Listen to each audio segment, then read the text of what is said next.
Alléluia. Béni soit Jésus-Christ de Nazareth, notre Seigneur Receveur. En tout cas, merci au Seigneur. Que sa grâce et sa paix vous soient multipliées. J'espère que vous allez bien. Bien-aimé, c'est votre bien-aimé, le pasteur Franck Zaou. Je vais vous partager, voilà, un petit message concernant le temps qui passe. Le temps qui passe, bien-aimé, nous doit être favorable. Il faut que le lendemain, qui prendra soin de lui-même, d'après Jésus-Christ de Nazareth, au Matthieu 6 là-bas, il faut que ce lendemain te soit favorable. Bien-aimé dans le Seigneur. Parce qu'aujourd'hui, on se rend compte que beaucoup de disciples qui ont bien commencé hier se refroidissent au fur et à mesure. Pourquoi? Parce que le travail, parce que le mariage, parce que les enfants, parce que telle activité, parce que ceci, parce que cela. Amen. Or, ça ne doit pas être le cas, bien-aimé. Je vais prendre un verset et on va se comprendre. L'apôtre Paul, inspiré par le Saint-Esprit, nous partage une parole ici très puissante dans 1 Corinthiens 7 là-bas. C'est le verset, à partir du verset 29, oui, verset 29, on lira jusqu'au verset 30 et 31 là-bas. Qu'est-ce qu'il dit? 1 Corinthiens 7, 29 à 31. Mais je vous dis ceci, frères. Le temps est court. Désormais, que ceux qui ont des femmes soient comme n'en ayant pas. Incroyable comme passage. Hein? De nos jours, beaucoup aujourd'hui baissent les bras à cause du mariage. Beaucoup se refroidissent à cause du mariage, à cause de son mari, à cause de sa femme. Ah, j'ai plus le temps parce que je me suis marié. J'ai plus le temps pour l'œuvre. Amen. Parce que je me suis marié. L'apôtre Paul continue en disant quoi? Verset 30. Et ceux qui pleurent comme ne pleurons pas. Et que quelles que soient tes situations, tes combats, tes difficultés, la doctrine est claire ici. Il ne faut pas que cela puisse t'empêcher de persévérer dans le Seigneur. Car le maître est clair. Le Matthieu 6 là-bas. Amen. À chaque jour suffit sa peine. Bien-aimé. C'est-à-dire que chaque jour qui passe, oui, il y aurait des peines, des combats, des difficultés. Mais il faut que ce jour qui passe te soit toujours favorable par rapport à la parole du Seigneur. Voyez? Donc ici, 1 Corinthiens 7, 30 est clair. Et que ceux qui pleurent comme ne pleurent pas, et ceux qui se réjouissent comme ne se réjouissent pas, et ceux qui achètent comme ne possédant pas. Voyez? Donc, bien-aimés, faisons attention. Les biens matériels peuvent t'endormir. Beaucoup de disciples ont baissé les bras parce que, oui, ils ont commencé à posséder les biens matériels et ils ont commencé à se relâcher. Je n'ai plus le temps pour le Seigneur. Je n'ai plus le temps pour la prière. Je n'ai plus le temps pour la méditation. Je n'ai plus le temps pour l'œuvre. Je n'ai plus le temps pour la communion fraternelle. Vous voyez, or, c'est des basiques en fait. C'est des choses qui sont basiques quand on regarde un peu le fonctionnement, voilà, de l'église primitive. C'était des choses qui étaient fondamentales de la marche des disciples du 1er siècle. Vous voyez? C'était fondamental en fait. De cette ère, bien sûr. Hein. Amen. La communion fraternelle. Vous voyez? Le zèle. Vous voyez? L'amour de l'œuvre. Vous voyez? Et pourtant, c'était des hommes et des femmes qui étaient mariés. Oui. L'apôtre Pierre était marié. Même si on ne parle pas de sa femme. Donc ce n'est pas non plus, amen, ce n'est pas non plus obligé, comme il y en a qui se posent la question, que ta femme puisse être visible. Non. Les apôtres étaient mariés. L'apôtre Paul a dit lui-même que les frères avaient des femmes, mais on ne voit pas la trace de leurs femmes. Donc, il faut être équilibré en fait. Donc, ce n'est pas obligé, une parenthèse, que forcément ta femme soit mise en lumière. Toi qui es appelé comme nous à la prédication, à l'enseignement, en tant que pasteur, on est là en tout cas pour, en tout cas, paître les brebis du Seigneur par l'enseignement, par l'exhortation, ce que nous faisons en tout cas grâce au Seigneur. Bien-aimé. Donc, il ne faut pas que, parce que je suis marié, oui, j'ai des enfants, ben du coup, ben voilà, que ça change en fait mon zèle, ma vision pour le ciel en fait. Car au ciel, je rappelle bien, il n'y aura pas de mariage. Au ciel, c'est chacun pour soi. Dieu seul sera notre Père. Voilà, amen, on sera tous frères et sœurs en fait. Au ciel, il n'y aura pas de mariage en fait. Car nous serons comme des anges. C'est le Mashiach qui le dit d'ailleurs. Vous voyez bien aimé? Donc, rachetons le temps car les jours sont mauvais. C'est-à-dire que les jours sont courts en fait. Le temps est court ici. L'apôtre Paul le dit dans 1 Corinthiens 7, 29. Voilà, je vous dis ceci frères. Le temps est court. Désormais, ceux qui ont des femmes, soit comme n'en ayant pas. C'est-à-dire que celui qui a un travail, soit comme n'en ayant pas aussi. Donc il faut toujours prioriser, priorité au Seigneur, priorité à Christ, priorité à l'œuvre, priorité, oui, aux choses du Seigneur en fait. Amen. C'est ça la doctrine en fait. C'est pas priorité au mariage, hein, on se cache un peu derrière, oui, mais oui, l'intimité avec le Seigneur dans mon mariage. Non, bien aimé, c'est ça aussi, hein. Pour justifier un peu, voilà, sa tiédeur, pour justifier un peu, voilà, le fait que, voilà, qu'on a du mal à persévérer, on va s'inventer des raisons. Oui, bon, maintenant je suis dans mon mariage, voilà. Mais ici, c'est clair, en fait. Oui, priorité d'abord, oui. Toi et ta maison, bien sûr. Mais ça s'arrête pas que là, en fait. Ça peut devenir un piège pour toi. Parce que je rappelle encore, de l'église primitive, il y avait des hommes et des femmes mariés. Je prends un exemple, voilà, qui est un peu triste, mais qui doit nous interpeller aussi. Ananias et ses frères étaient mariés. C'était un couple, mais qui était zélé pour le Seigneur. Malheureusement, leur mensonge leur a coûté la vie. Oui. Voyez? Mais c'est des gens qui étaient zélés, qui persévéraient dans la communion fraternelle, dans l'enseignement des apôtres. Et pourquoi ça change aujourd'hui? Pourquoi on entend des messages bizarres? Que j'ai le Saint-Esprit, chez moi, ça va. Que voilà, on n'a plus besoin, voilà, de la communion fraternelle, on n'a plus besoin, voilà, de l'enseignement de ceux qui sont envoyés, appelés pour cela.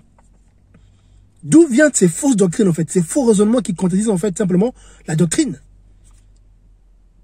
Vous voyez, à chacun sa grâce, en fait, à chacun son appel. Il y en a qui sont appelés à la prédication, à l'enseignement, à l'exhortation. Il y en a qui sont appelés, voilà, à l'apostolat, à l'œuvre pastorale, à l'œuvre, voilà, évangélique. Vous voyez, tout ça, c'est, vous voyez, c'est des choses qu'il faut prendre en compte, en fait. Parce que le temps est court. Bien aimé dans le Seigneur. En fait, le diable réussit un coup, c'est quoi? C'est d'essayer d'isoler, en fait, les chrétiens, de faire croire aux chrétiens par des raisonnements charnels, vous voyez?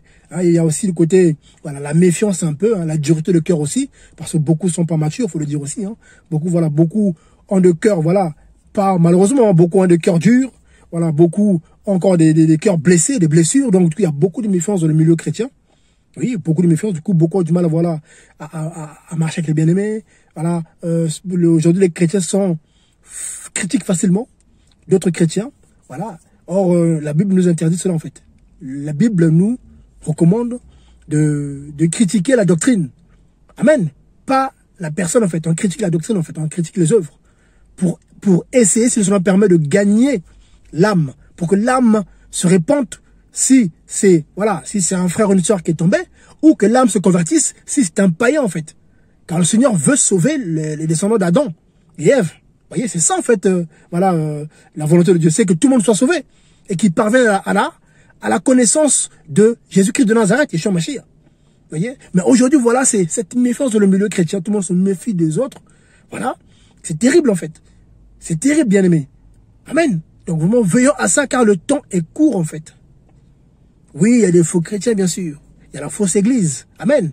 Mais il faut éprouver les esprits, bien sûr. Mais selon la doctrine.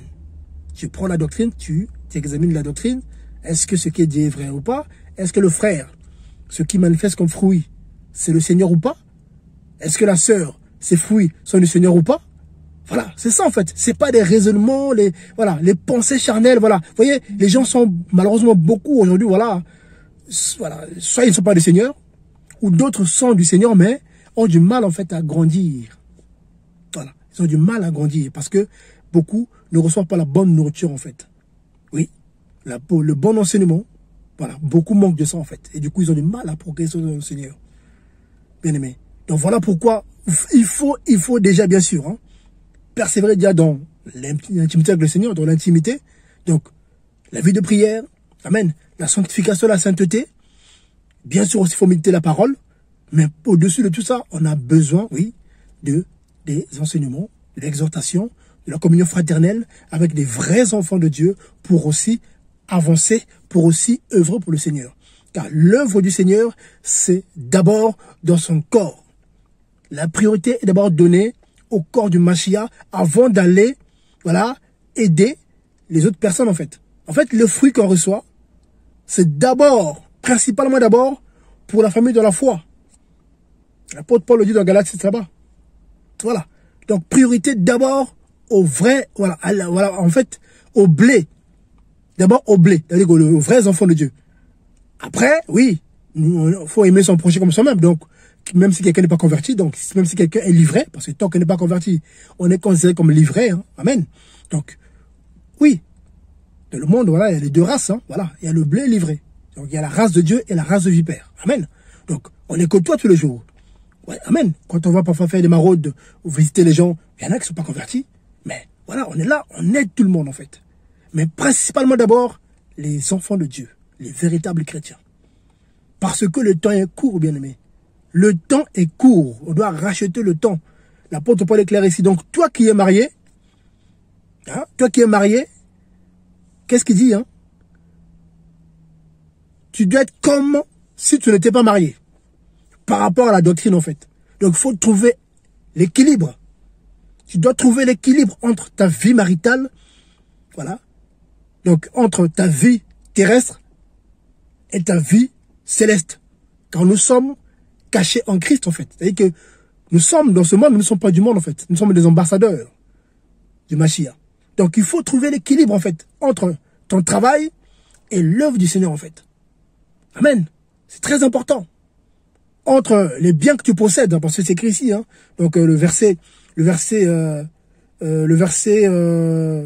30, et ceux qui pleurent comme ne pleurant pas, et ceux qui se réjouissent comme ne se réjouissant pas, et ceux qui achètent comme ne possédant pas. Et que toi qui aujourd'hui qui est bien, voilà, qui est bien humainement, voilà, ça va, financièrement tu es plutôt stable, ton foyer est stable, voilà, donc tu jouis d'une certaine, voilà, de la paix. Amen. Parce que d'autres n'ont pas la paix. Il y a des frères dans le monde, en Afghanistan, hein, dans les pays comme l'Algérie, voilà, où les chrétiens sont persécutés, comme en Inde.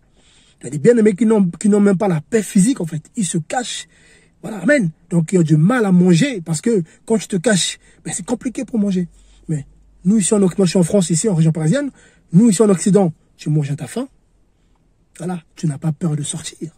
Mais il y a des pays où, ben, pour sortir, ben, tu te caches, parce que si on te contrôle et qu'on apprend que tu es chrétien, ben, tu risques la mort, ou la prison, ou voilà. Bien aimé. Donc, s'il vous plaît, levons-nous en fait. Toi qui me regardes, s'il te plaît, lève-toi. Oui, tu es marié, mais tu dois te comporter comme si tu n'étais pas marié. Donc, il faut trouver l'équilibre. Amen.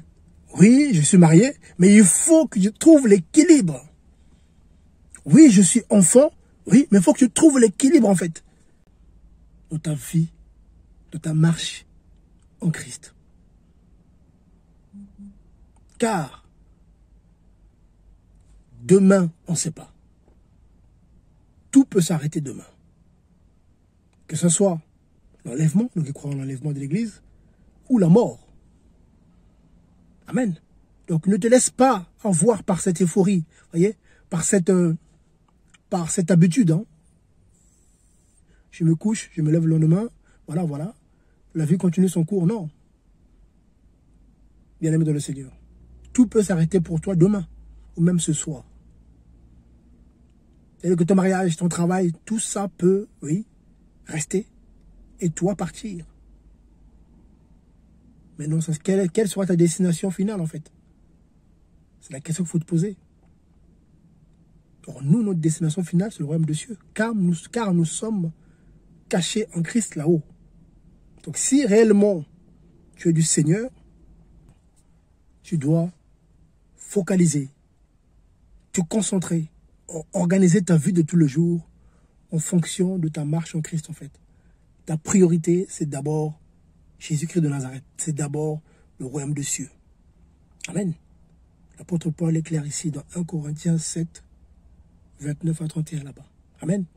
Donc, il faut que le temps qui passe te soit toujours favorable en accord avec la doctrine de Yeshua Mashiach, donc de Jésus-Christ. Amen. Donc si tu vois que le temps qui passe, voilà, t'éloigne de la vérité biblique, donc de la vérité de Christ, c'est qu'il y a un problème. C'est-à-dire que là, tu dois vraiment te ressaisir, te recentrer. Comme le Seigneur le dit, hein, rappelle-toi, souviens-toi d'où tu es tombé et répands-toi. Amen. Le Mashiach le dit, hein. Amen. C'est très important. Il faut se souvenir d'où on est tombé. Amen. Donc rappelle-toi, ça a commencé comment? Mariage, travail, voilà. Ça a commencé comment? Amen. Voilà. Bien-aimé, souviens-toi d'où tu es tombé. Qu'est-ce qui s'est passé? Qui a fait que depuis ce temps-là jusqu'à aujourd'hui, plus le temps passe, plus tu t'éloignes du Seigneur. Plus le temps passe, plus tu sens que voilà, ta marche en Christ n'est plus comme elle était avant. Tu le sais. Amen. Oui, tu le sais très bien. Car ta conscience t'interpelle. Tu peux, voilà, faire semblant aux yeux des hommes, mais aux yeux du Seigneur et aux yeux de toi-même, tu ne peux pas. Car ta conscience t'interpelle. Attention, attention. Depuis ce jour-là, depuis que tu as décidé de faire ça, depuis que tu as décidé de faire ceci, de faire cela, ben regarde. Regarde du coup la conclusion. Regarde. Car il faut toujours se remettre en question. Il faut toujours s'examiner en tant que disciple de Jésus-Christ de Nazareth. Amen. Oui, c'est très important en fait. On peut prendre des décisions aujourd'hui qui nous paraissent bonnes. Voilà, des décisions parfois précipitées. Hein. Ah, je décide. Voilà, parce qu'on est dans le feu de la chose. Voilà, je décide. Et plus le temps passe, on se rend compte, mais en fait, cette décision, en fait, ne m'arrange pas en fait. Cette décision m'est défavorable. Car plus le temps passe, je me rends compte que voilà, le temps qui passe est en ma défaveur. Par rapport, bien sûr, à Jésus-Christ de Nazareth. Non par rapport à ce monde, en fait. Donc, il faut toujours avoir, voilà, ben, c'est un rétroviseur, voilà, amen. Est-ce que, voilà, hier, voilà, d'où je suis venu jusqu'à maintenant, comment ça se passe? Comment se passe ma marche? Est-ce que ça va ou pas? Il faut parfois savoir faire marche arrière. C'est très important aussi, voilà. Parce que beaucoup, c'est, amen, beaucoup ont du mal parfois à se remettre en question. Après, c'est l'orgueil, amen, c'est l'orgueil.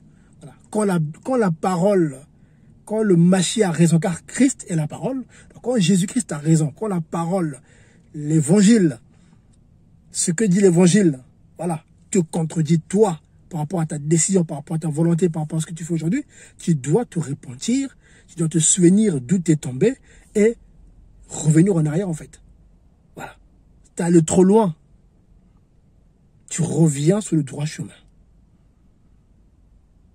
Donc tu reviens à la doctrine des apôtres et des prophètes. Tu reviens au commandement de Christ. Amen. Donc sors de tes commandements à toi, sors de ta volonté, sors de tes sentiments, sors de tes émotions, sors de ta vision, sors voilà de ta façon de vivre, sors de voilà parce que beaucoup sont conformés au siècle présent. Amen. Beaucoup, bah ils se rendent pas compte que voilà ils se sont conformés voilà à ce siècle en fait. Voilà. Donc quand tu t'examines toi-même, regarde si réellement tu es toujours en Christ selon la doctrine en fait. Si ce n'est pas le cas, ben ressaisis-toi. Et puis voilà, le Seigneur est là pour nous recevoir en fait. Amen. Car tant qu'il y a la vie, il y a l'espoir. Que personne ne te condamne. Sauf si, oui, bah, tu blasphèmes, là oui.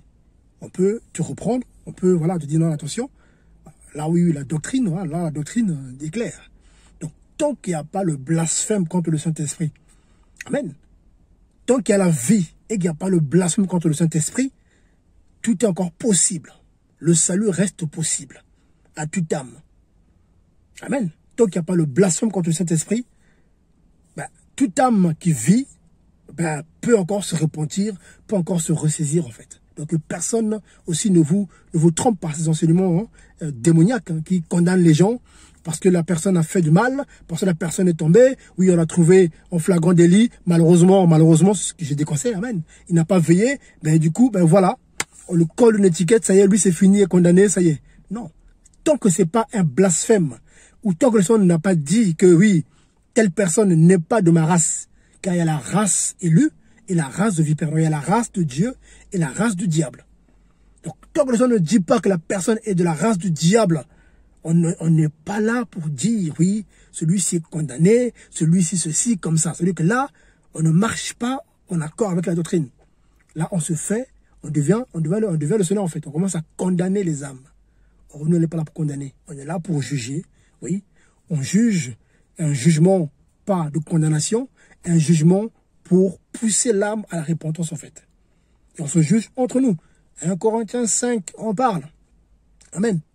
On se juge entre nous, entre frères et sœurs, pour nous aider à progresser. Le frère fait mal, tu le reprends. La sœur fait mal, tu la reprends. Aujourd'hui, hein, quand tu reprends quelqu'un parfois, t'es qui pour me juger? Oui, pourquoi tu me juges? Ça mène des divisions, des problèmes, vous voyez, et beaucoup tourneront aussi. Hein. Regarde le temps qui passe. Est-ce que réellement ta marche en Christ aujourd'hui est en accord avec la parole? Ou tu t'en es éloigné, plus le temps passe. Voilà. Est-ce que de la sanctification, de la sainteté, dans le zèle, de l'amour de la parole, de l'amour des âmes, de l'amour de l'œuvre, est-ce que tu t'en es éloigné ou tu t'en es rapproché? Pose-toi la question. Après 1 an, 2 ans, 10 ans, 20 ans de conversion, 30 ans de conversion, 40 ans de conversion, 50 ans de conversion, plus le temps passe, est-il favorable pour toi ou est-il défavorable pour toi? Je pense que tu as ta réponse. Et si c'est favorable, persévère, amen. Mais si c'est défavorable, souviens-toi d'où tu es tombé, car le temps est court. On doit racheter le temps, car les jours sont mauvais. Amen. En tout cas, soyez bénis. Donc, ceux qui ont besoin de nous, voilà, de nous contacter pour, tu as besoin de baptême, amen.